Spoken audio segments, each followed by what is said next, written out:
Vou ter que falar tudo de novo, eu sou burro, que eu não comecei a gravar. Agora eu comecei. Gente, a gente tá vendo a gravação, ó, hoje a aula vai ser sobre Revolução Industrial e sobre a Era Napoleônica, tudo bem? Gente, vamos começar então, todos se acomodem, fiquem bem confortáveis. Espera aí, transição, eu sou burro demais. Gente, então vamos lá. Olha só, a gente teve no total 3 divisões do que a gente chama hoje em dia de Revolução Industrial. Só que assim, foi um processo tão devagar, tão lento, e que no final das contas ele se pareceu tanto do começo. Eita, chegou pra gente, peraí.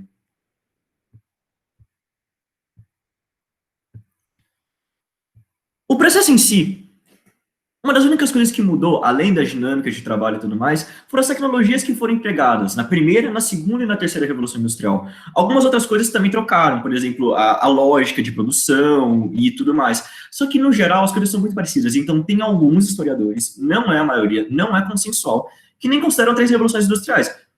Consideram apenas uma e que ela foi evoluindo ao longo do tempo.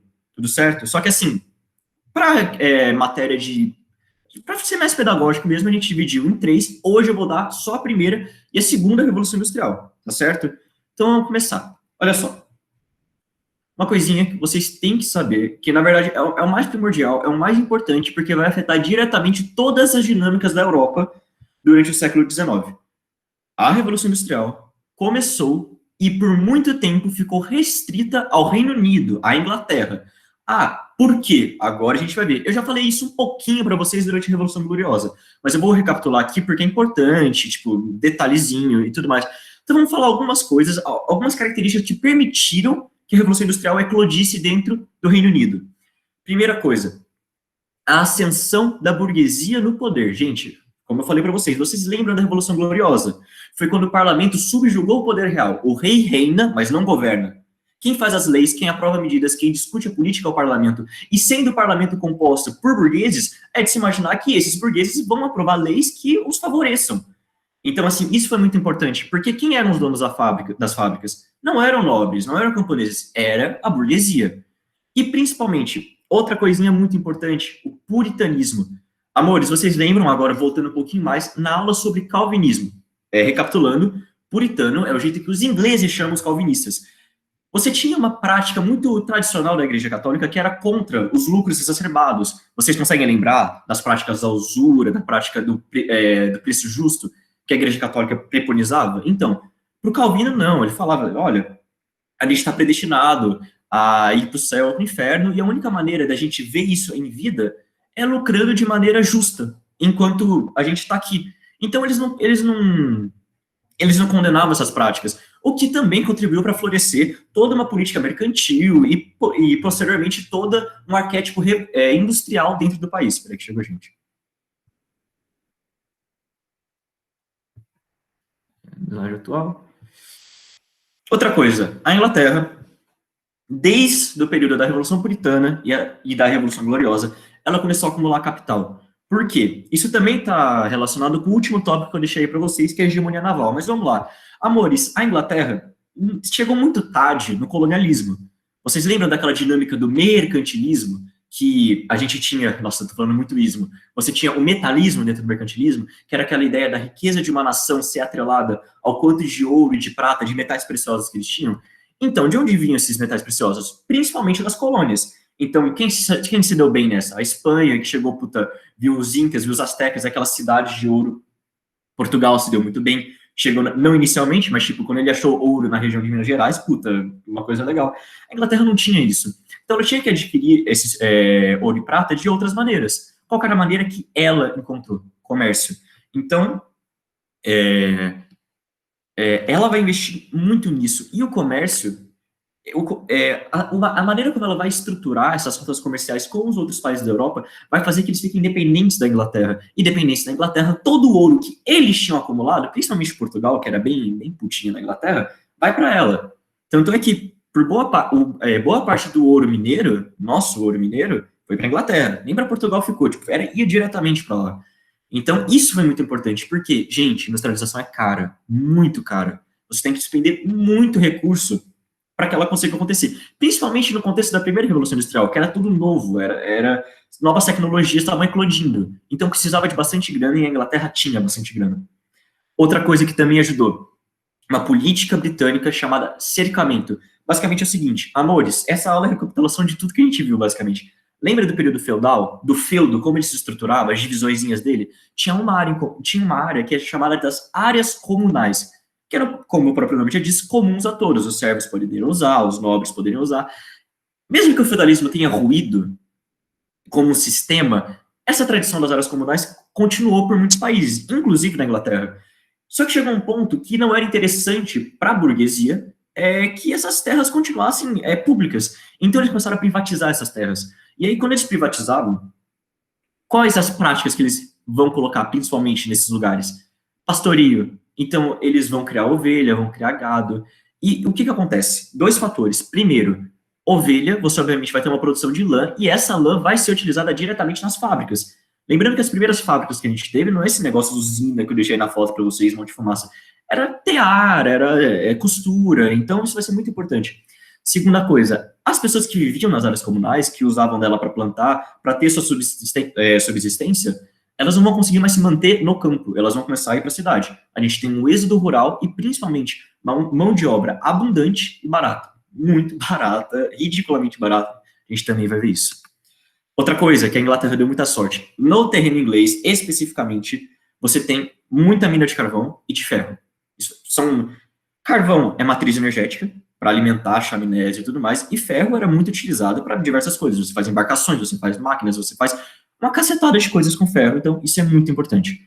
Por fim, a última coisa que assegurou que a Inglaterra fosse pioneira foi a hegemonia naval dela. Então, como é que funcionava? A Inglaterra queria comercializar com alguém. Você não vai comercializar comigo? Tudo bem, então. Frota inglesa, armada, invencível armada. Não, invencível armada da Espanha. Gente, vem cá. Vai ali naquele país e vamos mostrar quem que manda. Entenderam? Isso foi muito importante. Gente, eu vi uma mensagem no chat, estou preocupado. Peraí. Pode ser que, sei lá, deu merda na gravação. Aí. Que se façam os piratas. Que se façam os piratas. É muito isso. Pirataria, pura e simples nesse caso, não. Mas a gente teve uma coisa muito importante nessa época também, que eram os corsários. Basicamente é o seguinte, a diferença entre pirata e corsário, só um detalhe, viu, gente? Eu nunca vi isso cair, mas se vocês quiserem, corsário tinha autorização do governo para ser pirata. Então, por exemplo, você tinha corsários britânicos, corsários espanhóis, corsários franceses, corsários portugueses, eles recebiam um negócio chamado carta de corso. E o que ela dizia? Você pode abordar qualquer navio estrangeiro, desde que uma parte vá para o seu próprio país, vá para a sua própria nação. A Inglaterra investiu muito pesado nisso. Então, assim, isso também ajudou ela a conseguir uma riquezinha também. Tudo certo? Eu acabei de explicar para vocês agora. Peraí que entrou gente. Acabei de explicar para vocês agora o porquê que a Revolução Industrial começou na Inglaterra. Só que agora vamos falar das características dela em si, como movimento, como mudança de paradigma, como mudança de produção.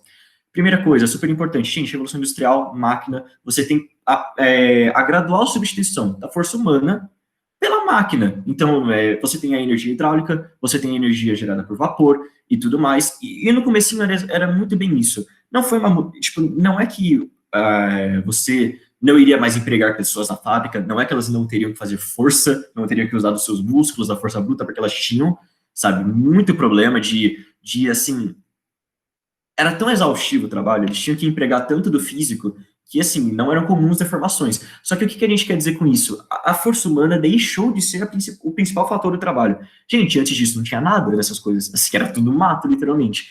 Então foi uma troca muito interessante, isso é muito importante. Outra coisa que aconteceu, a produção começou a ser realizada em locais para esse fim. O que eu quis dizer com isso? É o que a gente chama de sistema fabril.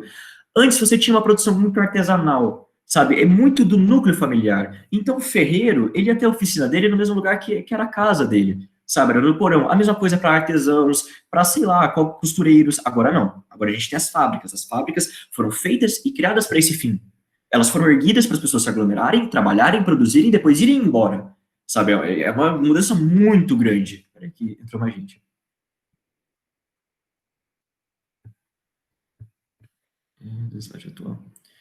Uma coisinha que eu não coloquei aí para vocês, mas que gerou de consequência, foi a criação dos bairros industriais. A gente tem muito no Brasil aqui ainda. Como é que funcionava? Tipo assim, você tinha uma indústria, aí você tinha a jornada de trabalho dessa época era super de boa, eram 16, 17 horas por dia. Aí o pessoal ia pra fábrica, se fugia de tanto trabalhar e tinha que ir pra casa. Puta, sabe, cara, ele já tinha pouco tempo para dormir, pouco tempo para se disponibilizar. Não seria mais fácil se ele morasse perto da fábrica? Então é isso que acontecia. Quando você constrói uma fábrica, principalmente no centro de Londres, e tem resquícios disso até hoje, ela era erguida, e ao redor dela as pessoas começavam a fazer habitações completamente precárias, completamente desprovidas de qualquer higiene básica, desse tipo de coisa, mas ainda assim, ao redor da fábrica, isso foi copiado e espelhado em diversos países, igual eu falei para vocês, tem muito no Brasil. Sabe, onde eu moro, tem uma indústria tipo, que é gigantesca, deve empregar, sei lá, 10% da população da cidade. Tudo ao redor. Tudo. Então, é uma característica muito forte. Terceira coisa, você tem a especificação do trabalho. Como é que era antigamente? Você tinha que ter um grau de intelecto não, mas você tinha que ter um conhecimento muito grande do seu ofício. Porque como é que funcionava? Um mestre artesão, um ferreiro, por exemplo, ele não sabia fazer a empunhadura da espada, a lâmina da espada, não, ele sabia fazer a espada. Então, ele sabia manusear o ferro, ele sabia como ele tinha que ser fundido, ele sabia como é que ele tinha que moldar ela, como é que tinha que martelar. Agora não. Vocês percebem que você tem que ter muito conhecimento para fazer uma coisa dessas? As coisas artesanais, a pessoa ela era muito especializada naquilo, tipo, em um contexto geral. Então, se alguém conseguia fazer roupa, ela sabia fazer tudo da roupa, ela sabia colher a lã, ela sabia tecer, ela sabia escolher qual parte da roupa é melhor, e etc. Agora não. Com a especificação do trabalho, você tem cada pessoa dividida em uma tarefa. E aí é que vem o nome especificação, porque se você só faz uma coisa, eventualmente você vai ficar muito bom nela. Muito bom mesmo. E aí é que você tem a dinâmica que a gente está vendo aí à direita, que são essas linhas de produção, não são igual foi o Fordismo e Taylorismo, que a gente vai ver um pouquinho mais para frente na segunda Revolução Industrial, mas começou aí. A especificação do trabalho começou na primeira. E isso é muito importante. Novas tecnologias surgiram, como o tear hidráulico mecânico, lembrando que eu falei para vocês, as primeiras fábricas eram de tecido, isso foi de extrema importância, porque a partir daí a produção começou a aumentar, gente. Porque, vamos combinar, não dá para competir com a máquina, assim, é humanamente impossível. A gente teve outra coisa muito importante que eu coloquei para vocês, que é a expropriação da técnica. Gente, eu acabei de falar para vocês. Antigamente, você tinha que ter um conhecimento muito grande do seu ofício para fazer ele direito. O ferreiro tinha que saber todas as etapas de construção de uma espada. Agora não. Como você está especializado em uma coisa, e normalmente essa coisa é muito, sabe, é muito banal, é girar uma manivela, é colocar uma peça, você não precisava de pessoas com um intelecto, e quando eu digo intelecto, não é de inteligência, é de manuseio mesmo, muito grande. Então você podia empregar mais gente, com um salário menor, esse tipo de coisa. Por fim, o mais importante, que vai, inclusive, fazer com que eclodam diversos movimentos de reivindicação, é a ausência completa de leis trabalhistas. Essa dinâmica de fábricas era muito nova e não tinha uma legislação para acompanhar isso. Então, as jornadas eram 16, 17, até mesmo 20 horas por dia. Você tinha o emprego de mulheres, de crianças, você tinha diversos acidentes na fábrica, e assim, teve acidente? Putz, que triste, né, cara? E outra coisa, quem que estava no controle na Inglaterra? A burguesia. E estando a burguesia no centro do poder, obviamente ela não ia querer aprovar medidas que diminuíssem o lucro dela, já que elas também eram donas de fábrica. Tudo certo? Obviamente, essa situação da ausência de leis trabalhistas, essa condição insalubre para as pessoas trabalharem, vai gerar revoltas. Então, igual eu tinha falado para vocês, algumas características. Jornadas longas de trabalho. Gente, 16 horas por dia. É 2/3 do seu dia que você gasta trabalhando. Assim, é um absurdo, cara. Não dá para entender. E o salário não era, tipo, não acompanhava isso daí. Você trabalhava pra cacete, vai ter uma vida boa. Não, não era assim. Sabe, era aquela dinâmica que o Marx falava. Inclusive, a gente vai falar dele daqui a um pouquinho. Você tinha muita exploração, igual eu tô falando para vocês, de você literalmente ganhar o menor salário possível, trabalhando o máximo possível. Ah, é assim até hoje? Mais ou menos, mas nessa época era muito pior. Você tem a subvalorização da mulher, isso também, infelizmente, até hoje, mas pelo menos é contra a lei, pelo menos isso, por mais que ainda aconteça. Você tinha um homem, você tinha uma mulher, a mulher ganhava menos. Por quê? Diversas coisas. Machismo, principalmente, esse é o fator mais importante, mas também porque, obviamente, a força física das mulheres não é igual a dos homens, tipo, na maioria dos casos, gente, pelo amor de Deus. Em terceiro lugar, mulher engravida. E quando engravida, sem CLT, sem lei trabalhista nessa época, mandada embora, completamente. Por fim, outra coisa que causou muita revolta, você tinha o emprego de crianças, não só nas fábricas, mas lembra que eu falei que a Inglaterra também tem muita mina de carvão? Pois é, elas trabalhavam lá. E assim, gente, mortalidade infantil era um negócio absurdo, a expectativa de vida era baixíssima, a qualidade de vida também não era lá muito elevada. Então, tudo isso começou a amargar o gosto dos trabalhadores. E aí você tem as revoltas que a gente está falando. Quais são as principais? O ludismo e o cartismo. Falando brevemente delas. Ludismo é a imagem que vocês estão vendo aí à direita, são os trabalhadores que falaram, mano, foda-se, vamos quebrar tudo. E eles quebraram. Foram lá, destruíram máquinas, botaram fogo em indústrias. Isso foi muito comum na Inglaterra, muito comum. E eles foram assim, estupidamente reprimidas pelo governo. Porque, de novo, quem estava no controle do governo? Burguês. Quem que é dono de fábrica? Burguês. Burguês vai querer que a fábrica pegue fogo, que as máquinas quebrem? Óbvio que não. Então a Inglaterra reagiu a esse movimento com uma violência muito desproporcional. Muito. Por fim, em um movimento mais ameno, a gente tem o cartismo. Cartismo é basicamente, vem do nome carta mesmo, os trabalhadores, eles se inspiraram numa carta, que eu não lembro quem escreveu agora, eu não lembro o nome, mas basicamente era a reivindicação de direitos básicos. Então, por exemplo, o voto universal masculino, nessa época, ele não era preconizado na Inglaterra, ele não existia. Então eles queriam votar, eles queriam ser votados, eles queriam ter representantes no parlamento, porque eles não tinham. Você tinha burguês, você tinha dono de fábrica, não trabalhador. Isso vai ser muito importante. Foram atendidas essas medidas? Não. Mas algumas coisinhas mudaram, algumas coisas foram amenizadas, mas assim, a priori, a grosso modo, não. As coisas se manteram da mesma maneira, enfim, foi mais ou menos isso. Tudo certo, gente? Eu acho que acabou a primeira Revolução Industrial. Isso, acabou. Alguma dúvida até aqui? Tá tudo tranquilo? O Leandro falou, é bom especialização ficar fera naquela área, mas o cara fica alienado, né? Perfeitamente. Ele não vê o lucro verdadeiro do produto. Gente, nenhuma dúvida? Vamos continuar? Como os trabalhadores se mobilizavam? Então, nessa época ainda era uma coisa muito. Tá, você respondeu exatamente, sindicato. Mas olha, Wesley, uma coisinha que vocês têm que saber, que inclusive está na segunda Revolução Industrial. A criação dos sindicatos, como a gente conhece hoje, foi durante a segunda. Na primeira Revolução Industrial era uma coisa muito meio que a caralho. As pessoas só se organizavam e falavam, vamos fazer greve, entendeu? E era meio que desse jeito. A criação, estruturação de um órgão que visava pela proteção dos trabalhadores foi surgir na segunda Revolução Industrial. Na primeira, ainda era uma coisa muito dispersa. E também porque, gente, a sociedade era muito bruta naquela época. Tipo assim, teve gente, isso também aconteceu na segunda Revolução Industrial, mas principalmente na primeira.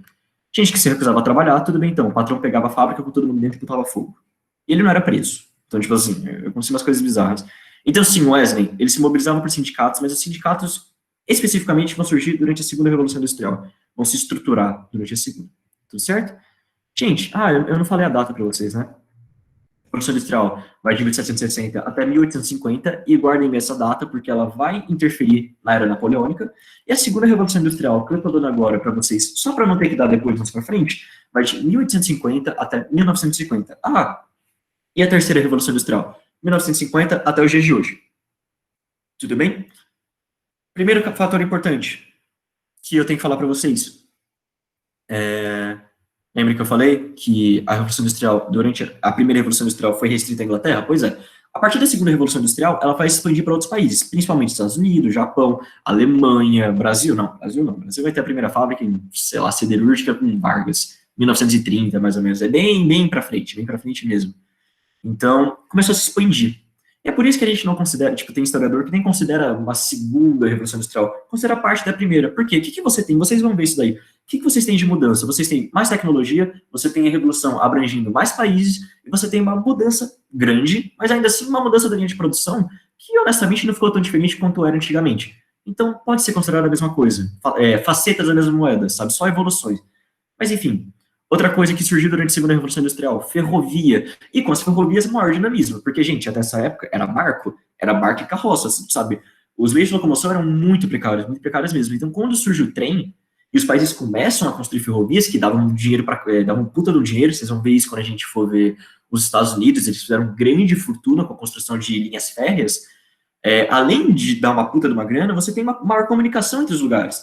Então, se tem algum lugar que está precisando de mais trabalhadores, você pode pegar eles de outro, que é mais distante. Você tem uma troca, um transporte, uma evasão de produtos mais rápida. Então, assim, muito importante mesmo. A partir daí que a comunicação humana começa a ficar muito mais eficiente. E se parecer com o que é hoje. Obviamente não dá para comparar. Uma carta demorava ainda, sei lá, uma semana para chegar, mas ao invés de uma semana, antes ela demorava um mês. Então, isso é importante. Terceira coisa, igual eu falei para vocês, novas tecnologias surgem, principalmente para a siderurgia. O aço vai ser de fundamental importância para a construção de máquinas, para tudo. Aço está em tudo. Vocês podem olhar ao redor, sei lá, sua janela, qualquer coisa tem aço, podem ter certeza. E eles descobriram como é que manuseava ele eficientemente na segunda Revolução Industrial.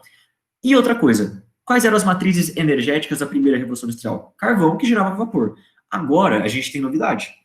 A gente vai ter a energia, a força motriz pela eletricidade, e principalmente pelo petróleo, que aí nem vou comentar a importância do petróleo para vocês, porque vocês sabem. Enfim, é nesse período também, na segunda Revolução Industrial, que a gente tem a produção em massa. Vejam bem, isso não quer dizer, pelo amor de Deus, que na primeira Revolução Industrial você também não tinha produção em massa. É porque na primeira Revolução Industrial era produção em massa. Na segunda Revolução Industrial é produção em massa. Vocês estão entendendo? Tipo, ganha proporções completamente, assim, inéditas para a humanidade. Você tem, nesse contexto, o Fordismo e o Taylorismo, que vocês vão ver em muito mais detalhes nas aulas de geografia. Mas, para dar um contextinho geral para vocês, é aquele negócio das linhas de produção e a maior eficiência de trabalho, especialização. Imaginem isso, entendeu? Imagina, é bem bobo, mas imagina cada trabalhador colocando uma pecinha no carro e fazendo isso da maneira mais eficiente possível. E tem uma frase que sintetiza muito esse sentimento, que é do próprio Henry Ford, que é o criador da Ford, o próprio nome diz, que é: um Ford pode ser de todas as cores do arco-íris, desde que seja preto. O que ele quis dizer com isso? Obviamente é uma frase sarcástica. Todo Ford era preto, mas isso tem um bom motivo. Porque a tinta preta secava mais rápido. E aí, secando mais rápido, ele podia vender mais carros. Isso é muito importante nesse período. Você tem uma evasão de produtos muito grande. E mais do que isso, você tem pressa. Muita pressa para produzir essas coisas. Entendeu? Então, isso é relevante. Nesse cenário, é feito um dos melhores filmes da história. Nosso coleguinha aí do lado, Charlie Chaplin, Tempos Modernos. É super manjado, gente, mas assim, de verdade, se vocês não assistiram, deem uma chance. Tudo que ele fez é brilhante, brilhante de verdade. Um cara fudido. Você tem, antes, na primeira Revolução Industrial, você já tinha a exploração das pessoas. Agora que a produção aumentou e você tem mais exigência e mais pressa para entregar os produtos, a exploração aumenta mais ainda. E aí é nesse contexto que fica insustentável você manter toda a estrutura social. E aí você tem a organização dos trabalhadores em sindicatos e também pensadores começam a divagar sobre o tema, sobre as dinâmicas de poder na fábrica, e aí surge o nosso querido Carlos Marcos, o Karl Marx, e começa a pensar, fazer todas as teorias deles, que vão ver mais profundamente durante as aulas de sociologia, que aí vão ver com detalhinho alienação, fetiche mercadoria, esse tipo de coisa. Tudo certo? Gente, acabamos a Revolução Industrial, se eu não me engano. É isso aí, acabamos. Alguma dúvida em geral? Podem mandar no chat. Tá tudo bem? Eduardo, o que caracteriza uma revolução? O termo dela. Olha só, Wesley. Você tem diversos tipos de revolução.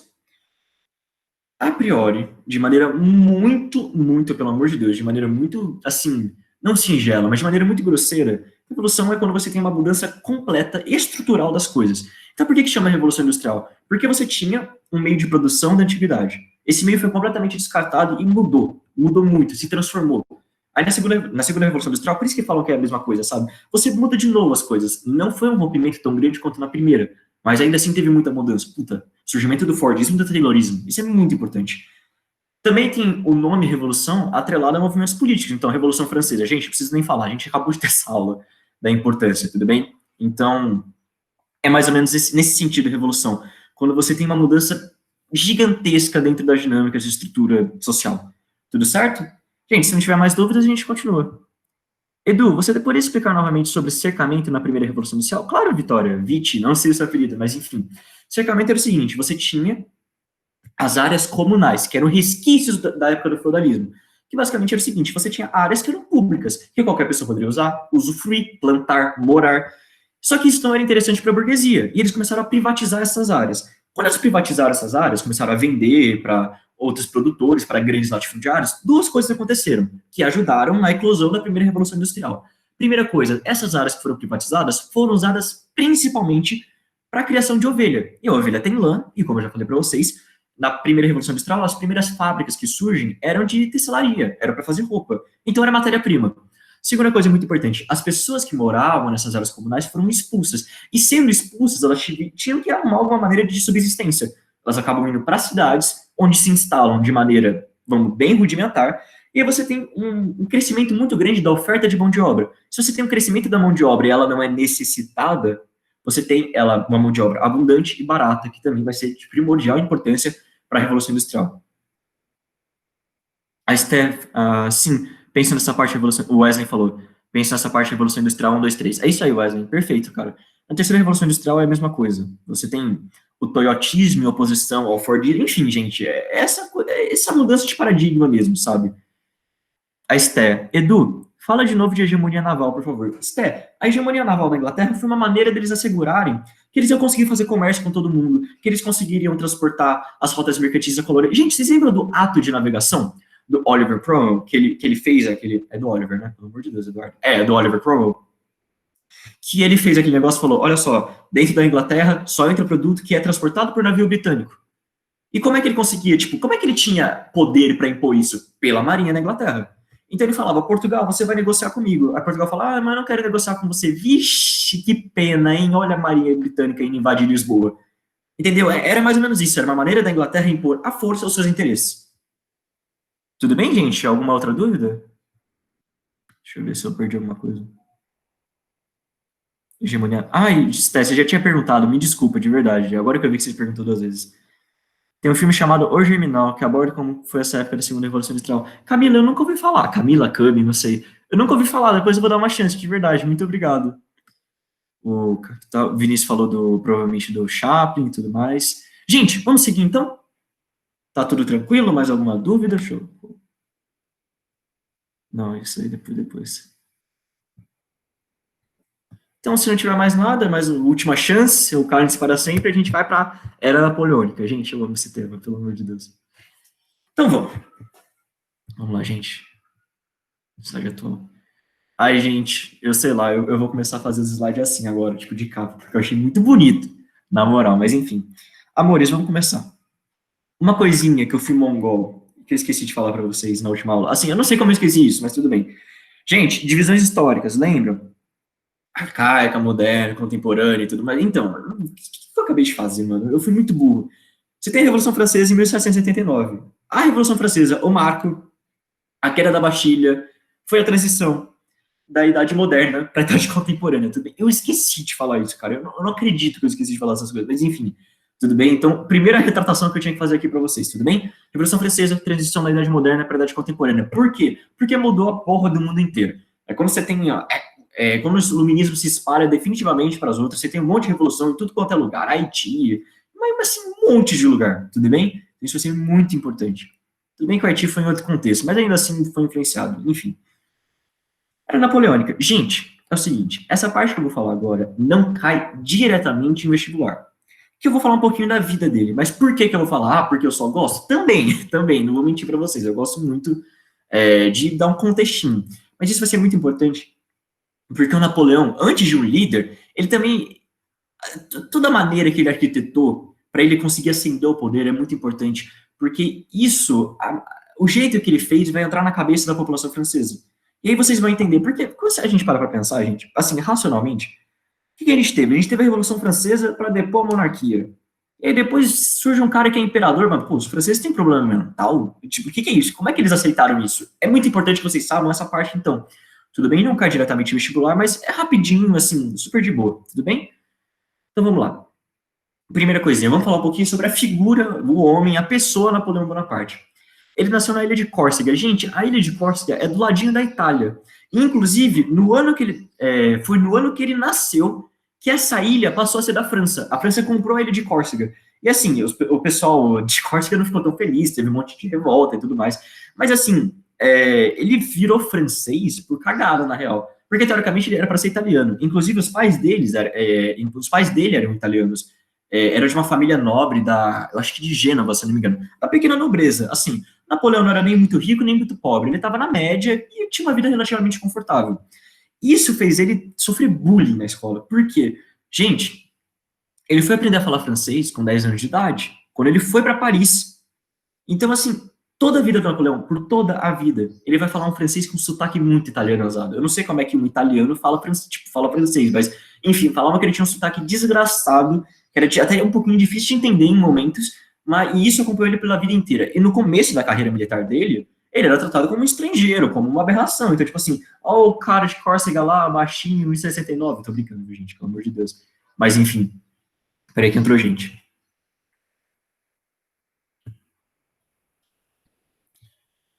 Então, essa parte é mais para contextualizar o começo da vida dele mesmo.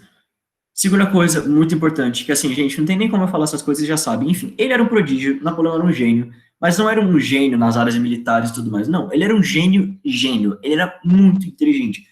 Daqueles casos raros que a gente vê de inteligência mesmo, que é inteligente como um todo. Ele era um puto estrategista, tinha uma cabeça lógica do caralho, que ajudou muito ele nas batalhas que ele vai travar, mas principalmente, ele era apaixonado por matemática, ele quase fez engenharia, ao invés de seguir carreira militar, e por história, e por geografia, e por artes e ciências como um todo. Napoleão vai fazer uma revolução muito grande dentro da França para o conhecimento em geral. Isso vai influenciar o mundo inteiro, gente. É muito importante isso, muito importante de verdade. Assim, tô enfatizando, porque vocês vão ver, não vou dar spoiler. Aí, para demonstrar um pouquinho essa genialidade dele, ele foi tenente, ele virou tenente, conseguiu o cargo de tenente aos 16 anos de idade. Gente, normalmente esse cargo é para quem tem 25, 26. Tipo assim, ele terminou a faculdade dele em 10 meses. Assim, é bizarro, cara. É muito. Ele realmente era muito, muito fora da caixinha. Ele era muito inteligente mesmo. Por que eu tô falando isso pra vocês? Porque quando a gente fala nessas lideranças, sei lá, Martin Luther King, Napoleão Bonaparte, eu não sei, eu imagino, pelo menos na minha cabeça, mais um líder político e tudo mais, mas não, cara, eles eram gênios de verdade. Tipo, no termo mais puro da palavra que a gente tem, eles eram muito inteligentes, muito, muito mesmo. Outra coisa que vai acompanhar o Napoleão por toda a vida dele é o ego dele, que assim, para uma pessoinha tão pequenininha, era muito grande, velho. Ele é completamente egocêntrico, ele se via como o Alexandre o Grande dos tempos modernos. Isso vai, tipo, mano, vai mexer muito com a cabeça dele, de verdade. Assim, vocês não estão entendendo o que ele vai fazer. E aí o que acontece? Você tinha um Napoleãozinho, eu não tô falando isso por causa da estatura dele, mas é porque ele era novo mesmo, início de carreira militar, tava lá de boa, começando a vida, aí do nada, pá, Revolução Francesa. Cara, a Revolução Francesa, assim, ela deu um pontapé no exército francês de uma maneira tão grande. Por quê? Porque você começa a ter um monte de guerra. Guerra interna, guerra civil, guerra com as fronteiras. Lembra que a Áustria tentou invadir a França? Depois que a Áustria tentou invadir, a Prússia tentou invadir, todo mundo tentou invadir. Então, pois é. O exército francês nesse período, ele vai ter um boom tão grande de desenvolvimento, e para alguém que estava dentro do exército nessa época, puta, era a oportunidade perfeita para marcar nome e fazer carreira. Foi exatamente isso que o Napoleão fez, cara. Ele começou a encabeçar vitória atrás de vitória contra os estrangeiros, contra a Áustria, contra a Prússia, ao ponto de que chegou um dado momento que ele tinha estabilizado tão bem, ele como, obviamente, ele foi ascendendo nas patentes, né? Ele não era comandante de um exército sendo tenente, não, depois ele foi subindo na hierarquia militar. Mas chegou um ponto que ele era tão pica, ele liderava todo um destacamento de exército, ele ia pra Itália lutar lá, mano, ele realmente, tipo, ele se destacou muito durante a Revolução Francesa, ao ponto que ele simplesmente era arbitrário, ele podia ir para onde ele quisesse. Ele falou uma hora, olha, França, eu quero ir para o Egito. E a França falou, tá bom, você é o Napoleão, você vai. E ele foi. E aí, por que eu tô falando isso para vocês? Eu já vou chegar lá.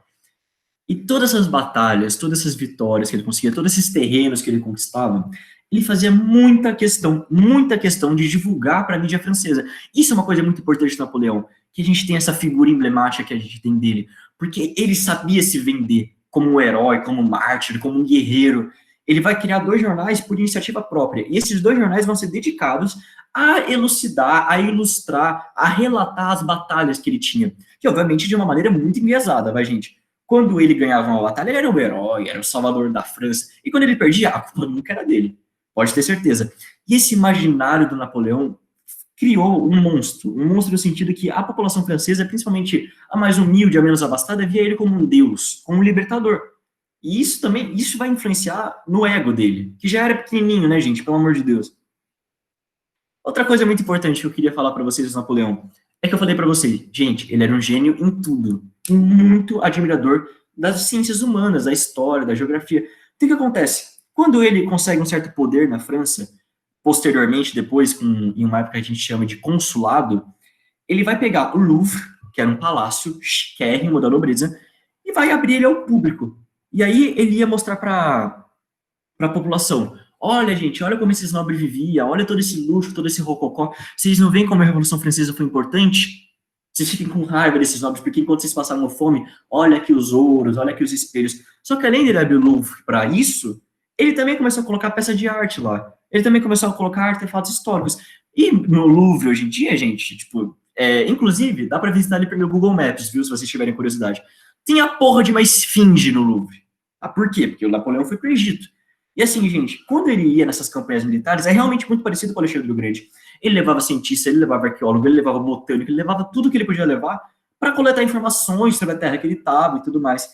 Reza a lenda, isso não é, eu não sei se é verídico mesmo, mas reza a lenda, quando ele chegou na cidade do Cairo, que é a atual capital do Egito, que é onde fica a planície de Gizé, que é onde estão as 3 pirâmides, Kelfis, Miquerides e tudo mais, ele chega lá, tá todo o exército atrás dele, que eles estavam, sei lá, para tomar a cidade, algum bagulho assim, ele olha para as pirâmides e fala, soldados, à sua frente, 40 séculos de história os contemplam. Então, assim, ele realmente gostava dessas coisas. Foi durante as expedições de Napoleão ao Egito que a gente encontrou a Pedra de Roseta, que possibilitou que a gente traduzisse os hieróglifos, que possibilitou que a gente conseguisse entender um pouquinho mais. E quem traduziu os hieróglifos foi um francês. Não amando, mas muito influenciado pelo Napoleão. Sem ele isso não seria possível. O Napoleão, gente, basicamente criou os museus. Toda a dinâmica que a gente tem hoje de visitar, de conhecer a nossa história, de entrar nesses lugares para entender um pouquinho do nosso passado, quem criou foi ele. Isso é muito importante. Ele começou a acessibilizar, a democratizar o acesso ao conhecimento. Porque se você é um francês menos abastado, você talvez não tenha dinheiro para ir para o Egito, para conhecer as grandes pirâmides, mas você pode ir para o Louvre, que é em Paris, e ver as ilustrações, você vê uma esfinge, que obviamente ele roubou, tá errado, mas assim, tá lá, sabe? Isso é muito importante. Então, tudo bem, gente. Aí o Napoleão era muito querido pelo povo, era muito admirado, era muito competente. E aí você tinha a terceira fase da Revolução Francesa, vocês lembram? A fase do diretório. Então, no finalzinho do diretório, os líderes girondinos eles estavam sendo acusados de serem corruptos. E aí o que acontece? O Napoleão, ele até escreve numa carta, ele falava, no fim, eu estava tão poderoso, eu estava tão na Disney, que eu me sentia capaz de desafiar o diretório. E é exatamente isso que ele faz. Acontece o golpe do 18 de Brumário, correspondente ao dia 9 de novembro, e ele ascende ao poder. Como imperador? Não, ele ascende como cônsul. E aí a gente tem a fase do consulado, que vai de 1799 até 1804. Como é que funcionava? Nesse período, meus queridos, todo o Império Francês, toda a França, era administrada por 3 cônsules, sendo o primeiro cônsul, que era o cargo mais alto e que tinha mais influência, o próprio Napoleão. Assim, gente, tentava dar uma palha de democracia e tudo mais, mas basicamente era uma ditadura militar. Os 3 cônsules eram militares, inclusive, se eu não me engano. E o Napoleão, de todos, era o que tinha mais influência, era o que tinha mais poder. E no finalzinho do consulado, era ele que mandava. A partir do consulado, ele vai ter total aval da civilização francesa para fazer mudanças estruturais dentro do país. Porque até então ele era um general, muito querido, mas ele não influenciava na política diretamente. Agora não. Agora o que Napoleão manda, filho, é lei. E, inclusive em lei vocês vão ver o Código Civil. Então ele vai começar a influenciar diretamente dentro do país França. E, gente, como eu falei, não tinha jeito, o maluco era um gênio, ele era esperto. E a França, nesse período, gente, recapitulando, finalzinho de diretório, a Revolução Francesa ainda tava lá, tava, tipo assim, ecoando dentro do coração das pessoas, tinha uma crise fodida, um monte de países estavam tentando invadir a França, Prússia, Áustria, Rússia e tudo mais, assim, por mais que estivesse um pouquinho mais estabilizado, ainda era uma situação meio caótica. Napoleão pega essa França e muda ela completamente. Primeira coisa que ele faz, você tinha problemas internos da França, você tinha fome, você tinha revoltas, você tinha, enfim, uma caralhada de coisa, e além disso você tinha problemas externos, que eram os países que estavam tentando invadir a França, igual eu falei para vocês, a Áustria, Rússia e tudo mais. Então o que o Napoleão fala? Irmão, é o seguinte, as fronteiras elas estão estáveis, mas se eu não resolver isso de uma vez, se não for para a Rússia e falar, olha Rússia, chega, tá tudo, chega dessa guerra, eles sempre vão me pentelhar o saco, eles sempre vão tentar me invadir, e eu não vou conseguir me concentrar para os problemas internos do meu país. Então ele fala, chega, vou fazer acordo de paz. E aí ele estabiliza definitivamente as fronteiras. Ele fala, ó, para mim deu, tá bom já, chega dessa guerra, e ele começa a ter um foco grande para os problemas internos da França. Nesse período, você tinha uma inflação gigantesca, você tinha uma crise econômica muito grande, e é nesse cenário que o Napoleão cria o Banco da França, como uma maneira dele controlar a emissão da moeda. E se ele controla a emissão da moeda, ele controla também a inflação. E ele conseguiu estabilizar a economia francesa. Além disso, ele instaura, igual eu falei para vocês, gente, Napoleão, ele vai democratizar o acesso à educação. Não vai ser universal, mas já vai ser um grande avanço. Ele vai instituir um ensino público e gratuito dentro da França. Olha que incrível. Então, tipo assim, ele sabia da arma que a educação podia fazer, porque ele se usou muito bem dela. Napoleão, igual eu falei para vocês, ele era abastado, mas ele não era tão abastado assim. Então, muitas das conquistas que ele teve em vida foi por causa de mérito, e não por causa de riqueza. E ele sabia que se ele desse acesso básico à educação para a população em geral, ele ia ter uma geração muito competente dentro da França, que poderia assumir cargos públicos, que poderia assumir exército, que poderia fazer obras de engenharia que ele queria fazer. Então ele instaura o ensino público. E isso é um dos primeiros momentos que essa porra acontece na história. isso vai se espalhar por todos os países da Europa e, consequentemente, do mundo. É muito importante. Outra coisa que ele cria, o Código Civil de Napoleão. E é nesse Código Civil que ele pega os ideais iluministas e ratifica de uma vez por todas. O que esse Código Civil traz? Traz liberdade perante... liberdade não, pelo amor de Deus. Igualdade perante a lei. Então, não importa se você é nobre, se você é burguês, se você é dono de fábrica, se você é camponês, vocês têm acesso às mesmas coisas. Vocês são iguais perante um tribunal. Vocês não vão ser julgados de maneira diferente. É a própria síntese da Revolução Francesa em um artigo, em um código de leis. Além disso, obviamente, você tem a introdução do casamento civil, que não existia até então, era só casamento religioso. Você tem a separação definitiva entre Estado e Igreja. O Estado vai ser laico a partir de agora. Então, assim, muito importante o Código Civil que ele criou, que é também chamado de Código Civil de Napoleão, tudo bem? Completamente inspirado nos ideais da Revolução Francesa, do iluminismo e tudo mais. Outra coisa que ele vai fazer de importante no consulado, a concordata. Gente, a concordata foi um acordo entre Napoleão, entre os líderes da França e o Papa. Não sei se vocês lembram, mas durante a Revolução Francesa, o povo se exaltou um pouquinho com a igreja. Por quê? Porque clero, alto clero, vivia também na luxúria, vivia também no Vaticano, tinha essas paredes de ouro e tal. Então a população ficou putaça, cara. Matou o bispo, degladiou, tipo, foi uma miséria, cara. Queimou a igreja. Assim, nossa, foi um terror gigantesco. E a igreja, ela tava meio que magoada com essas coisas. E o Napoleão, para não perder a influência política de um órgão tão importante quanto é o clero, a igreja católica, ele fez o seguinte: olha, igreja, eu vou assumir que a grande parte da população da França é católica, o que realmente era. Eu vou dar algum privilégio para vocês, algumas terrinhas, só que com duas condições. Primeiro, a gente vai ter liberdade de credo aqui, e não pense em liberdade de credo, tipo assim, não, agora sim, agora o francês vai, sei lá, poder ser o bandista, poder ter religiões... Não, não era isso. Mas o judaísmo e o protestantismo, que eram religiões muito importantes, que eram atreladas a pessoas que eram de importância social, agora vai poder ser livremente professado dentro da França. E qual que era a segunda condição do Napoleão? Você tem a separação entre a igreja e o Estado. Eu assumo que a igreja é importante para as dinâmicas francesas, eu assumo que ela representa grande parte da nossa população, mas ela não vai influenciar nas políticas públicas. E isso vai ser, separação do Estado e igreja, não vou nem falar para vocês o quanto isso é importante. Por fim, o Napoleão, ele tenta, e quando eu digo tenta, é porque ele não conseguiu, mas a gente vai ver isso agora, ele tenta uma industrialização dentro da França. Que ele tá vendo a Inglaterra, com a sua primeira revolução industrial, tá fazendo invejinha nele, né? E ele vai querer que a França siga o mesmo caminho. Só que é muito difícil, e a gente vai ver o porquê disso agora. Tudo bem? Gente, alguma dúvida até então? Alguma coisinha, alguma questão? Essa aula é grande, viu, gente? Peraí. Nossa, tem bastante coisa. Napoleão, gente como a gente, com certeza a música Firework daqui de perto ajudou eles nos momentos difíceis. Genial. Escutei no Nerdcast que ele lia muito por conta do bullying que ele sofria. Ele se trancava e ficava estudando. Isso, é verdade mesmo. Ele era muito estudioso, Camila. Gente, inclusive, escutem o Nerdcast, viu? É muito bom. As informações que eu trouxe da Revolução Francesa, quase tudo veio de lá, viu, gente? É muito bom mesmo. O Vinícius era pequeno para nós, mas mais grande para a época e ambiente. Isso é verdade. O padrão europeu nessa época era de gente baixinha. Wesley. O Nabo pertencia a que classe social e comportamento de líderes militares no período da Revolução Francesa? Olha, ele era da baixa nobreza italiana, tudo bem? De origem, tudo bem? Então vamos dizer que ele era da nobreza, entre muitas aspas. Mas lembra, gente, que a gente tinha os dissidentes dentro da nobreza e do clero? Então o baixo clero fica do lado do povo. A baixa nobreza, normalmente também. Então Napoleão, sendo líder, sendo parte do exército, ele falava, eu não vou trair o povo, pelo amor de Deus, falei tudo errado. Eu não vou trair o povo francês. Então ele ficou do lado, por boa parte da Revolução, do povo em geral. Tipo assim, ele participou da Revolução, ele lutou a favor da Revolução e contra a monarquia. A Camila, ele encontrou a Pedra de Roseta, encontrou. Dizem que foi ele que criou o sistema métrico. Vinícius, eu não sei dessa história, de verdade, mas não duvido nada. Não duvido nada, depois eu pesquiso e vejo, de verdade. Que legal, não sabia mesmo. Qual a treta dele com a família real portuguesa? Vale a pena ler aquele livro do Laurentino Gomes, 1808? Camila, eu não li o 1808, eu li o 1822. Se é do mesmo autor, eu não sei, eu acho que é. O 1822 é muito bom, eu curti demais. E a treta da família real portuguesa a gente vai ver daqui a pouquinho. Escutem o Nerdcast. Escutem o Nerdcast, Leandro. O Nerdcast é ótimo. Ótimo.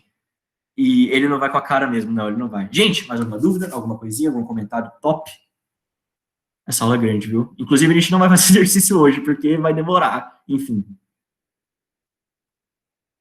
Nenhuma? Então, gente, vamos continuar? Última chance. Dou-lhe uma, dou-lhe duas. Bora, gente. E aí o que acontece? Tudo bem, então. O Napoleão, obviamente, era dentre os três cônsules, era o que mais... Cônsules, pelo amor de Deus, Eduardo. Era o que mais mandava, era o que tinha mais poder. Mas ainda não era do jeito que ele queria. Napoleão era egocêntrico, gente. Napoleão era absoluto, ele queria ser o bambambam do negócio, ele queria ser quem mandava. E aí o que acontece? Ele faz um plebiscito. É bizarro isso. Ele faz um plebiscito para a população, falando: população, vocês querem que eu vire imperador? Sim ou não? 60% da população francesa votou que sim. Por quê? Porque o Napoleão era muito querido e tudo mais. Mas além disso, gente, olha só. É o seguinte. Pode ser, e a gente não tem certeza disso, mas tem uma grande chance desse plebiscito ter sido fraudado. Entendeu? De ter tido uma maracutaia no meio e tudo mais. Mas vocês precisam saber é que ele realmente tinha apoio popular dentro da França. Porra, mano, o Napoleão, ele estabilizou a economia, ele deu educação básica, ele abriu a porra dos museus, ele era visto como um herói de guerra, obviamente por causa de propaganda e tudo mais, não só por causa da inteligência deles. Gente, Napoleão perdeu uma caralhada de batalha, viu? Não pense nisso não, tipo, teve uns desastres muito grandes. Não é igual o Alexandre, que realmente é um bagulho completamente fora da curva. Napoleão também é fora da curva. Mas ele teve um monte de. Ele perdeu um monte de batalha, um monte, tudo bem? Então, assim, essa figura dele de ser invencível, calma, não era bem assim também, não. Tudo bem? Ele fez o plebiscito e vira imperador. E aí você tem a coroação dele, que reuniu toda a nobreza da Europa, literalmente, tipo, toda a nobreza. Gente da Áustria, gente da Prússia, gente da Rússia, gente da Inglaterra, tudo quanto é lugar. Você tá lá para ver a coroação do novo imperador da França. Obviamente, mano, eu não consigo imaginar a cabeça dessa nobreza. Tipo assim, oh, esses franceses são malucos, velho. Eles acabaram de fazer um puta de um fuzuê por causa da monarquia, agora estão coroando o imperador. Mas tudo bem, gente, era por causa dos motivos que eu acabei de falar. Napoleão era muito querido. E aí o Papa veio do Vaticano, longe pra caralho. O Vaticano na Itália, foi a cavalo, a bunda tava doendo, sabe? Tava uma situação chata. Veio pra lá, foi pra Catedral de Notre-Dame, falecida não, né? Que ela tá em pé, mas enfim, que pegou fogo. Vai lá para coroar o Napoleão, dentro das normas católicas. E aí todo aquele rococó, toda aquela cerimônia, e tudo certinho. Napoleão só o quê? Pleno no trono dele, sentado lá esperando o Papa vir. Aí o Papa já velho, esculhose nas costas, mancando com a coroinha na mão, Napoleão fala: me dá essa merda, vai, e se coroa. E, mano, isso é verdade, cara, isso aconteceu na real. Somente Napoleão pode coroar Napoleão.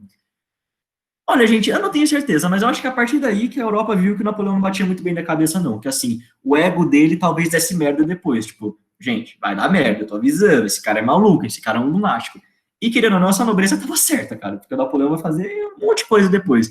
Mas enfim, gente, a gente tem o Napoleão ascendendo ao cargo de imperador. E aí uma coisa muito importante que eu quero ressaltar para vocês: a diferença entre absolutista, entre déspota esclarecido e entre uma monarquia parlamentar. O que a gente tinha na França antes da Revolução Francesa? Absolutismo. O rei mandava em tudo, piriri, pororó, tipo, não era adepto ao iluminismo, pau no cu do povo, etc. O que a gente tem na Inglaterra nesse período, depois da Revolução Gloriosa? A gente tem uma monarquia parlamentarista. A gente tem o rei subordinado ao parlamento e não o contrário. O que a gente vai ter dentro da França? Despotismo esclarecido.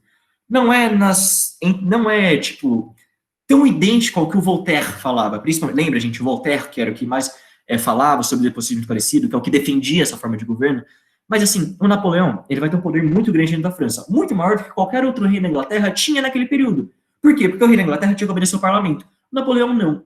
Mas isso não quer dizer que ele vai ser um tirano escroto.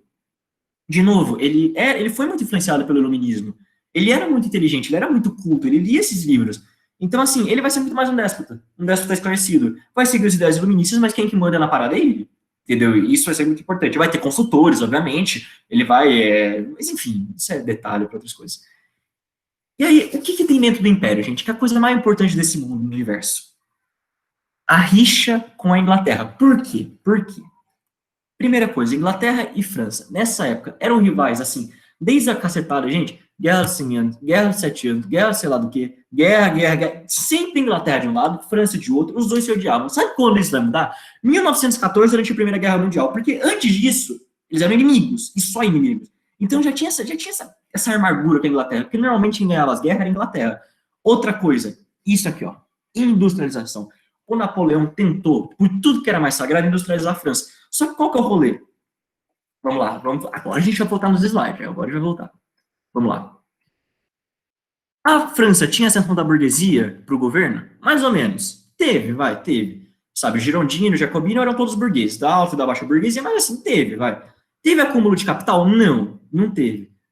Tinha mão de obra abundante para tecelaria, para matéria-prima, mais ou menos também. Não era desse jeito, assim, a França tinha colônia, mais colônias que a Inglaterra, pô. Guiana Francesa é província ultramarina até hoje, eles tinham o Senegal, mas assim, não era lá essas maravilhas também.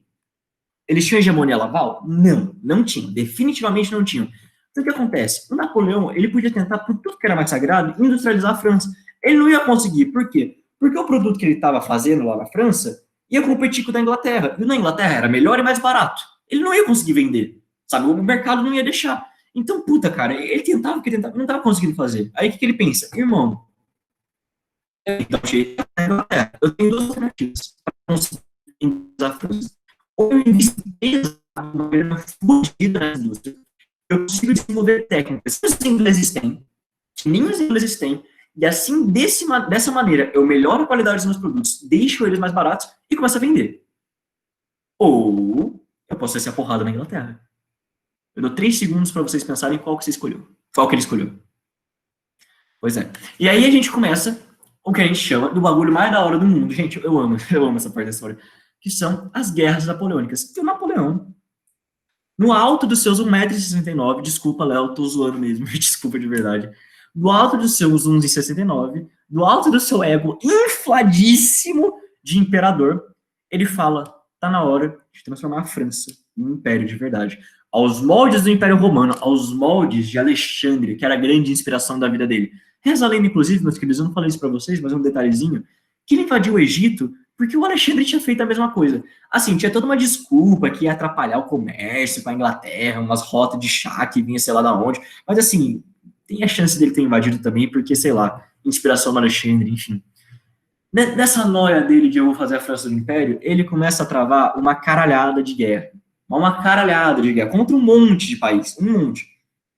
E essa nobreza aqui, que estava toda cercada vendo a coroação dele, que estava falando vai dar bosta, pois é, deu bosta. Por quê? Porque ele ficou maluco, ele começou a invadir país vizinho e tudo mais. Gente, olha só, essas batalhas que eu vou falar agora, que é de Austerlitz e Trafalgar, acho que é Trafalgar em inglês, eu não sei. Eu acho que é, eu não tenho certeza. Elas não caem necessariamente no vestibular, mas eu vou dar uma base para vocês, só para vocês entenderem como é que foi, entendeu? Um pouquinho mais das guerras napoleônicas, porque a gente só vê a batalha de Waterloo, e assim, o bloqueio continental, e eu acho isso meio chato, porque tiveram um monte de batalhas, e você não vê realmente Napoleão em prática. Tudo bem, então, a primeira batalha que a gente vai ver foi contra a Inglaterra, que era a batalha de Trafalgar, ou Trafalgar, depende de como você fala, que foi em outubro de 1805, um ano depois que ele foi coroado imperador. Como é que funcionava? Ele queria quebrar a Inglaterra, de algum jeito. Como é que ele falou? Puta, a Inglaterra comercializa produto, não comercializa? Como é que ela comercializa? Porra, a Inglaterra é uma ilha, caralho. Se não tem avião nessa época, vai ser por mar. Então, você tinha toda uma esquadra mercantil dentro da frota britânica, que ia levar o produto, que ia escoar esses produtos para a Europa, para as colônias e tudo mais. E o Napoleão falou, eu vou quebrar a Inglaterra. Como que eu quebro a Inglaterra? Eu vou fazer o seguinte, olha só. França, Napoleão, não tem condições de encarar a Inglaterra numa batalha naval. Por quê? Porque é o seguinte, a Inglaterra, caralho, é a maior marinha do mundo, e ficou sendo a maior marinha do mundo até 1945. Então, assim, é uma coisa muito grande, é um bagulho de proporções astronômicas. Napoleão, me garanto por terra. Mas por mar, cara, é meio foda. A Inglaterra tem mais embarcações do que eu. Então, o que eu vou fazer? Olha que inteligente, gente. O Napoleão espalhou a frota francesa para territórios do Atlântico e tudo mais. E aí, quando esses navios mercantes da Inglaterra iam atravessar o Atlântico, os outros mares, para escoar esses produtos, para fazer o transporte desses produtos industrializados, a armada francesa afundava esses navios. Por quê? Porque aí eles não iam conseguir fazer esse transporte. Aí o que acontece? A Inglaterra tem que ser obrigada a escoltar os próprios navios. Porque se eles não escoltassem, a França ia afundar eles e eles iam perder dinheiro. E aí o que acontece? A marinha inglesa fica dispersa. Ela se espalha. E aí você não tem o número de navios que a Inglaterra poderia ter para defender a própria ilha da Grã-Bretanha. Vocês entenderam? Como isso foi brilhante, foi genial. Tipo assim, mano, foi muito bom. E aí o que acontece? Tem a Batalha de Trafalgar. Os franceses estavam em maior número. Se eu não me engano, eram 32 navios franceses contra, sei lá, 28 britânicos. Assim, uma diferença muito grande. O Napoleão não estava nessa batalha, ele não estava em mar, mas ele estava comandando lá da ilha, sei lá como é que ele estava fazendo. Só que ele não contava que a Inglaterra chamou um cara chamado Almirante Nelson para controlar a tropa britânica. Gente, tropa não, a frota britânica. Gente, é o seguinte, igual o Napoleão tá para terra, igual o Alexandre o Grande tá para terra, o Almirante Nelson tá por mar. Assim, a gente não fala muito sobre ele, mas quem vai seguir carreira militar, que vai seguir para marinha e tudo mais, vocês vão estudar esse cara com toda a certeza do mundo, de verdade. Assim, é considerado até hoje um dos maiores gênios da marinha, assim, da história do mundo. O cara era pica, é isso que você tem que saber, o cara era pica. O bagulho é o seguinte, a Inglaterra perdeu 5 navios e a França perdeu todos. Foi um desastre, foi um massacre, eles foram completamente massacrados, Napoleão deve ter se revirado, sei lá, deve ter tido um colapso nervoso, mas enfim, Batalha de Trafalgar foi a primeira investida direta que o Napoleão tentou dar contra a Inglaterra. Ele falhou. E aí o que acontece? Quando a Inglaterra viu que ela estava sendo invadida e que o Napoleão era maluco, porque ele realmente era maluco, ele ia tentar invadir os países vizinhos, o que a Inglaterra falou? Ô, gente da Europa, olha o seguinte, a gente tem um lunático dentro do trono francês, e esse lunático quer conquistar nós. Esse lunático quer descer a porrada em nós, tipo assim, a gente tem que resolver isso daí. E aí o que acontece? Você tem uma união, uma aliança de quase todos, é muito bizarro, de quase todos os países franceses para descer a porrada em Napoleão. Era esse o nível que eles temiam, cara, de verdade. Só que não adiantou nada, velho. Por quê? No mesmo ano que ele teve essa batalha de Trafalgar, ele também, tipo, que ele perdeu e perdeu feio, ele teve um dos bagulhos mais brilhantes, assim, uma das batalhas que realmente marcou Napoleão na história como um gênio militar, que foi a batalha de Austerlitz. A batalha de Austerlitz foi uma batalha entre a França, a Rússia e a Áustria. Então a Rússia e a Áustria estavam juntinhas, estavam em maior número, e tinha o Napoleão lá todo fodido. Aconteceu essa batalha na própria Áustria, em território austríaco. Basicamente era para decidir se o Napoleão ia conseguir anexar alguns territórios da Áustria e da Rússia ou não.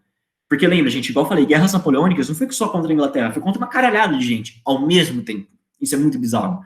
Então, assim, a Batalha de Austerlitz foi contra esses dois países. Napoleão lá, em menor número, ganhou bonito. Não me pergunta a estratégia, porque eu tentei ver um vídeo, eu não entendi porra nenhuma do que ele fez, entendeu? Mas assim, ele ganhou, ele tava em muita desvantagem, mas tipo assim, tiveram 3 mil baixas franceses contra 25 mil dos outros dois. E aí, reza a lenda, quando o czar Nicolau I estava voltando para a Rússia, ele falou pro rei da Áustria, né? É como se um gigante estivesse brincando. Como é que era, mano? É como se fossem uns brinquedos na mão de um gigante. Assim, o Napoleão humilhou muito eles. E a partir daí, a França começou a ganhar dinheiro. Isso é muito importante. Mas essas guerras napoleônicas, que o Napoleão obviamente ganhou, né? Porque tem guerra que ele perdeu, ele começou a voltar, a ter retorno para a França. Por quê? Porque ele saqueava cidades, porque ele conseguia mais territórios, conseguia mais riquezas, conseguia mais produtos, etc. Isso vai ser muito importante. Então, a Batalha de Austerlitz foi o que marcou o Napoleão como um puta de um líder que ele era e amedrontou mais ainda a Europa. Tudo certo?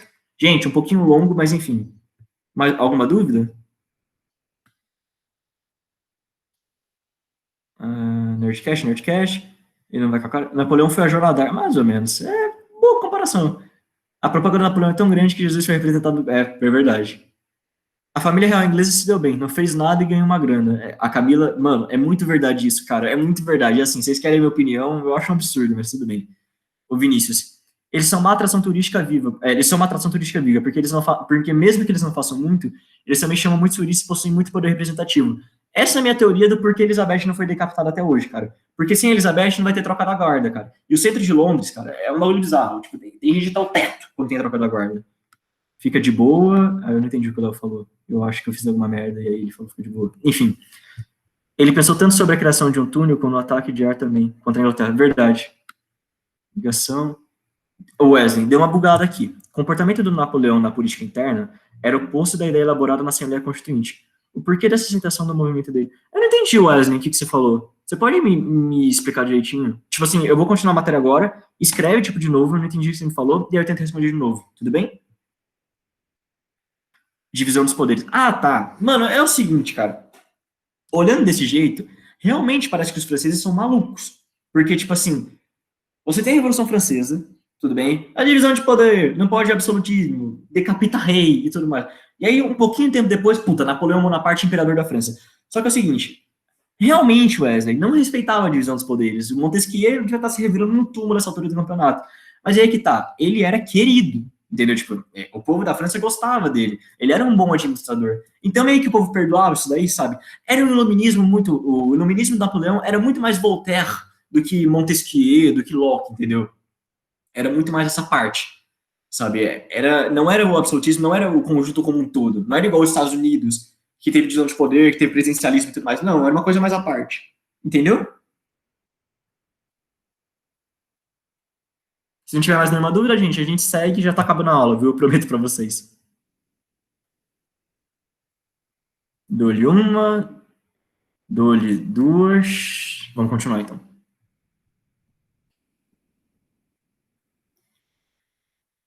Só que, gente, ele ganhou a batalha do Império Austríaco, aqui, ó, o Império Austríaco, ganhou da Rússia. Inclusive, gente, ó, esses territórios aqui, tudo ele anexou, viu? Ó, isso aqui era da Áustria, velho, isso aqui era da Rússia. Ele anexou nessas batalhas de Áustria, ele e os caralho, tudo, né?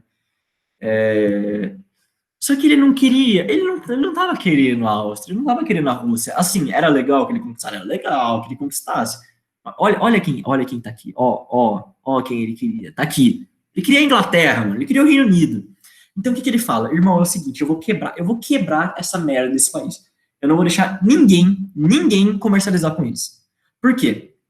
É o seguinte, gente, você tem a Revolução Industrial da Inglaterra, tá ganhando uma boa grana. Só que a Inglaterra precisa de mercado consumidor para fazer a economia dela girar. Porque se produto acumula em fábrica, ele não tem utilidade nenhuma, ela perde dinheiro. Então o que o Napoleão fala é o seguinte: eu não vou deixar eles venderem essa porra desses produtos. E aí o que acontece? Eles vão quebrar. E foi exatamente isso que ele fez, no que a gente chamou de bloqueio continental, que começou em 1806. Basicamente, Napoleão, do alto dos seus 1,69 m, ele falou para o rei da Espanha, para de Portugal, para da Áustria, para da Rússia, falou o seguinte: olha só, gente, quem comercializar com a Inglaterra vai ser gentilmente invadido. E aí o que acontece? Diferentemente da Inglaterra, que é uma ilha, esses lugares, eles são terrestres, e em terra, meu irmão, ninguém ganhava do Napoleão. Ninguém ganhava. Então ele podia fazer isso. E aí o que acontece? A Rússia inicialmente obedece, ela para de comercializar com a Inglaterra, a mesma coisa para a Áustria e tudo mais, só que tiveram dois países que desobedeceram: a Espanha e Portugal. E o que acontece? O Napoleão invade esses dois países, assim, carinhosamente. Ele depõe o rei da Espanha, que era o Carlos IV, se eu não me engano, Carlos IV, não tenho certeza, e coloca o irmão dele no lugar. Isso era muito característica do Napoleão, tá, gente? Quando ele conquistava algum lugar novo, ele colocava parente no governo. Era bem nepotismo, bem, não sei quem que parece, né? Talvez o presidente da República, mas enfim. Ele fazia muitas essas coisas. Então, aqui na Espanha, ele colocou o irmão dele. E aí, quando a tropa francesa estava chegando em Portugal, Portugal, gente, é cadelinha da Inglaterra. Sempre foi. É mais ou menos até hoje. Tudo bem? Então, o que a Inglaterra falava, Portugal falava sim, senhora rainha. Porque tinha que obedecer. Até porque, gente, vamos combinar, se Portugal parasse de comercializar com a Inglaterra ia mandar a marinha para cá e Portugal ia se fuder também. Vamos ser justos. Mas assim, Portugal não parou de comercializar, igual o Napoleão tinha pedido, para fazer o bloqueio continental, para não mandar produto para a Inglaterra e nem a Inglaterra mandar produto. Só que Portugal não podia parar, e não pararam. E aí o que Napoleão fez? Invadiu Portugal. E aí quando meu Deus do céu, o que eu ia falar? Quando as tropas de Napoleão estavam chegando lá em Lisboa, estavam para cercar a cidade, o rei Dom João VI, heroicamente, como um estadista, um líder político, um guerreiro militar, um estrategista, foge para o Brasil. É exatamente isso que acontece. E aí a gente tem a fuga da família real para o Brasil. Gente, isso vai ser, assim, de fundamental importância para a nossa independência. Então, se vocês querem saber por que o Brasil virou independente, entre muitas aspas, viu, cedo, agradeça ao Napoleão. Agradeça muito ao Napoleão. Se vocês querem saber por que o Brasil começou a ter incentivo na educação, por mais que ainda fosse elitizado, mas tem incentivo na educação, nas artes, na cultura, na botânica, nos estudos, agradeça ao Napoleão. Por quê? Porque quando Dom João VI chega aqui, era o quê? Que o Brasil era mato. O Brasil era um aglomeradinho de mato. Era uma colônia. E a nobreza portuguesa não ia querer morar no matinho. Então começa a erguer palácio, começa a erguer uns teatros, museu, entendeu? Mais ou menos isso que aconteceu. Aí Dom João VI foge e vai embora. Isso vai ser muito. Essa fuga dele vai ser muito importante. Só que o que acontece? O Napoleão quase conseguiu, gente. Ele quase conseguiu quebrar a Inglaterra. Só que acontece, qual que era a ideia do Napoleão? Eu vou quebrar a Inglaterra, ela não vai conseguir comercializar os produtos dela, e aí eles vão ser... A Europa vai ser obrigada a comprar dos meus. Só que qual que era a merda? A França não tinha dinheiro para estruturar uma revolução industrial igual a Inglaterra estruturou. Então, o que acontece? Mesmo que a França produzisse os produtos que precisavam, ela não produzia na quantidade que era necessária. Então, o que ela estava fazendo? Ela estava afundando a Inglaterra, estava afundando a economia inglesa, só que junto com a Inglaterra estava indo toda a Europa, porque a França não supria a demanda, que era comum a todos os países. Nesse cenário, a Rússia fala, chega, eu não vou mais obedecer o bloqueio continental. Por quê? Gente, a gente vai ver isso na Revolução Russa. A Rússia era um país extremamente pobre, agrário, tipo, entre aspas, né, gente, porque a gente não pode comparar, mas atrasado. Você tinha uma estrutura política ainda quase feudal. Então, não dava para a Rússia parar de exportar para a Inglaterra, porque eles iam morrer de fome, literalmente. E a Rússia fala, chega, não vou obedecer o bloqueio continental. E aí o que Napoleão fala? Ô, Rússia, você não tá lembrando de Austerlitz, não? Você não lembra o que acontece quando você me desafia? E aí ele fala, agora eu vou ensinar uma lição para esses russos de uma vez por todas, invade a Rússia mesmo. Começa a invadir com o objetivo de tomar a capital, que era Moscou. É até hoje, né? Era a capital, eu não sei se era São Petersburgo. Não, era Moscou sim, era Moscou sim. Enfim, e começa uma guerra contra a Rússia. Só que os russos, gente, eles foram muito inteligentes. Assim, puta que pariu, eles foram muito inteligentes. Por quê? Gente, o Napoleão tinha um exército de 500 mil pessoas, conta, sei lá, 60 mil russos e uma meia dúzia de camponeses. Era isso daí. Sabe, o Napoleão reuniu um dos maiores exércitos do mundo, que era La Grande Armée, alguma coisa assim, sabe? Tipo, era desproporcional. O Napoleão, ele reuniu tudo isso justamente para arrasar com a Rússia, para acabar com tudo de uma vez. Só que acontecia, enquanto Napoleão ia avançando para dentro da Rússia, os russos, a população, ia recuando. E junto com esse recuo da população, eles iam queimando as terras, eles iam poluindo os rios, eles iam destruindo pontes, eles faziam de tudo para atrasar a vida do Napoleão. O que acontece? O exército de Napoleão, ele sempre foi muito conhecido por ser muito moderno. E uma das táticas que eles usavam para economizar transporte, para economizar peso, era que os militares, os soldados, eles não carregavam tantos mantimentos. Por quê? Quando eles dominavam alguma terra, o exército francês, eles começavam a conseguir os mantimentos, a comida, a água, nesses próprios lugares. Só que acontece, os russos não deixavam. Eles queimavam a plantação, eles poluíam o rio, para o povo não conseguir realmente se manter. E aí o que acontece? O Napoleão ia avançando dentro da Rússia, no começo ele estava avançando muito rápido mesmo. E os russos só recuando. Chegou a um ponto que o Napoleão conseguiu chegar em Moscou. Só que ele encontrou uma cidade completamente vazia. Os russos tinham evacuado a própria capital. E aí, no meio da noite, quando os soldados franceses já se estabelecem no lugar, já estão, entre aspas, tomando a cidade, gente, os russos tacaram fogo em Moscou. Vocês veem como esses russos são problemáticos desde essa época, né? Eles já são meio malucos. Gente, queimando a capital ou não, você tinha um exército fraco do Napoleão. Você tinha, eles estavam mal alimentados, eles não tinham recursos suficientes para se manter. E aí começou, né, uma coisa muito importante na Rússia, né, que chama inverno, que o inverno na Rússia é tipo assim, menos 45 graus Celsius, e esse inverno fudeu os franceses de um jeito que vocês não conseguem imaginar, gente. Assim, cara, muita gente morreu, muita gente morreu. Se eu não me engano, desses 500 mil, 400 mil morreram, gente. Era absurdo, muita gente morreu de verdade, assim, foi um completo desastre com o Napoleão. E aí, quando ele tá voltando pra França, que ele apanhou pra cacete dos russos, ele perde aquela popularidade, aquele carisma que ele tinha. E aí a França, já vendo que o Napoleão, tipo assim, tava fazendo muita merda, não tava conseguindo não tava conseguindo manter o bloqueio continental, não tava conseguindo suprir as demandas industriais da Europa, não tava conseguindo fazer nada certo, ele é deposto. Ele é deposto e exilado numa ilhazinha chamada Elba. Gente, tá acabando a aula, viu? Juro por Deus, deixa eu ver que horas são. Puta que pariu, já tá acabando, juro. Ele é exilado numa ilhazinha pertinho da Itália chamada Elba.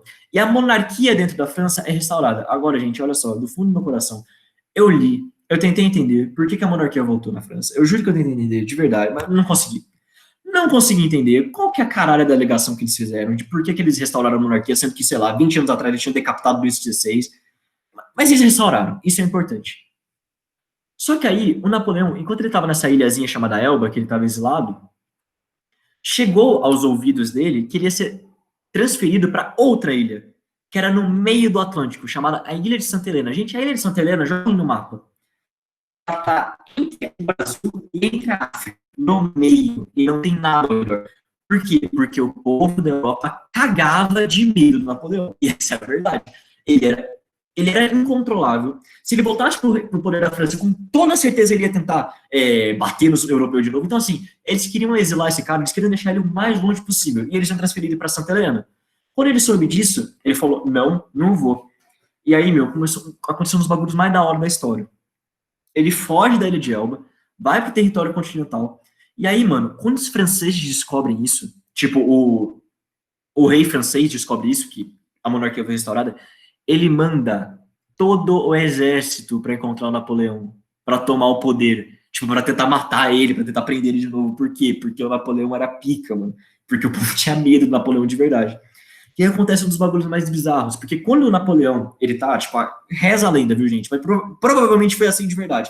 Ele tá a cavalo e tudo mais, aí ele é interceptado por uma tropa. Aí a tropa fala, tipo, Napoleão, não tem jeito não, você vai ter que ser preso, perigo. Ele desce do cavalo, na maior calma possível, e começa a falar, vocês lembram quem eu sou? Vocês lembram o que eu fiz pela França? E começa uma palestrinha, mano, que ele convence os militares a não prenderem ele. E mais do que isso, esses militares eles se voltam contra o monarca, contra o rei da França, o Luís XVIII. E é tipo assim, o Luís XVIII, amedrontado pelo Napoleão, ele foge da França, cara. Ele foge e o Napoleão volta ao poder. Basicamente isso. Napoleão volta ao poder, de novo. Ele começa seus planos, tenta organizar uma nova constituição, um novo código civil e começa a reestruturar o exército. Só que aí, gente, não tinha jeito. A Europa tinha de verdade que eu tô falando pra vocês, a Europa tinha medo do Napoleão. Ele era instável, ele era maluco. E enquanto o Napoleão estivesse no poder da França, eles não iam ter paz. Então toda a Europa se organiza de novo, monta um exército filha de uma puta e começa a invadir a França, de todos os lados possíveis. O Napoleão, ele tenta com muita vontade organizar um exército, e no começo ele estava saindo bem. Ele estava conseguindo rechaçar os exércitos estrangeiros. Só que, gente, não tinha jeito. Quanto mais gente ele matava, mais gente chegava. Toda a Europa se uniu para bater nele. E é na Batalha de Waterloo, que aconteceu no litoral inglês, que ele é derrotado definitivamente. É nessa hora que o Napoleão perde de vez o controle da França. Ele é exilado na ilha de Santa Helena, que é aquela ilha que eu falei para vocês, né? Que tem o Brasil e a África, é bem no meio. E é lá que ele morre. Aos 53 anos de idade, alguma coisa assim. E aí a gente tem o fim de toda essa era, da era napoleônica, que acaba em 1815. Em 1815 também é assinado o Tratado de Viena. Por favor, não confundam com o Tratado de Viena da Primeira Guerra Mundial, é outra coisa. Gente, o que acontece? Napoleão, ele cagou completamente o mapa da Europa. Cagou. Assim, então na Espanha, o rei da Espanha, ele foi deposto. E aí quem que entrou no lugar dele? O irmão do Napoleão. Aqui na Confederação do Reno, também tinha um governante francês. Aqui no Reino da Itália, pois é, tinha um governante francês. Ele mudou completamente o mapa da Europa. Esse acordo, o Tratado de Viena, foi basicamente o seguinte, olha só, os antigos monarcas dessa região têm direito a voltar ao cargo. Ou seja, o antigo rei da Espanha, que era o Carlos IV, ele voltou a ser rei da Espanha. Por quê? Porque isso foi decidido no Acordo de Viena. O antigo reino da Itália, que voltou.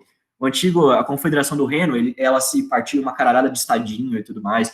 E foi isso. Então, o Tratado de Viena foi para que as antigas monarquias europeias fossem restauradas. Qual que foi o país que a monarquia não foi restaurada? Portugal. Por que, vocês me perguntam? Porque o Dom João VI fugiu. Então ele não lutou contra Napoleão. Quando teve essa união aqui, na Batalha de Waterloo, que foi todo mundo, a rapa da Europa, contra o Napoleão, Portugal não teve uma participação muito significativa. Então o Portugal foi completamente excluído do acordo, do Tratado de Viena. Ou seja, o Dom João VI, teoricamente, não teria direito a voltar ao trono. Só que o que acontece, olha que genial, olha como isso é interessante. Aí o Dom João VI, vindo que a situação tinha fudido, ia fuder pro lado dele, ele faz uma coisinha muito, muito genial. Ele eleva o Brasil, que era então uma colônia, a Reino Unido de Portugal, Brasil e Algarves. Por quê? Porque aí ele não estaria fugindo de Portugal, ele não estaria fugindo do próprio território. Ele estava indo de uma parte do Reino Unido para outra parte, entendeu? E aí não seria uma fuga, ele não estaria correndo com os rabos entre as pernas. Vocês entenderam, gente? E a partir desse momento que o Brasil vira Reino Unido, é quando a gente começa a ganhar mais autonomia, que vai, inclusive, facilitar a nossa independência. Tudo certo? Então, se algum dia cair numa prova, como que o Napoleão influenciou a história brasileira, tá aí para vocês. Acabamos. Gente, alguma dúvida? A aula foi longa. Peraí, deixa eu ver. Divisão dos poderes, talvez a porra do presidente. Ai, gente, eu odeio o Jair Bolsonaro, pelo amor de Deus. Nunca vá contra o inverno russo, nunca, sempre dá merda. A gente vai ver isso na Segunda Guerra Mundial. Hitler não aprendeu nada com Napoleão, nada, bizarro, né? A Camila, uma vez li uma história bizarra que muitos soldados franceses iam evacuar literalmente o Cucaia por conta do frio. Mano, eu não sabia disso não. Ô, Camila, depois me manda o link sem zoeira, eu quero ler isso daí. Eu não sabia disso não.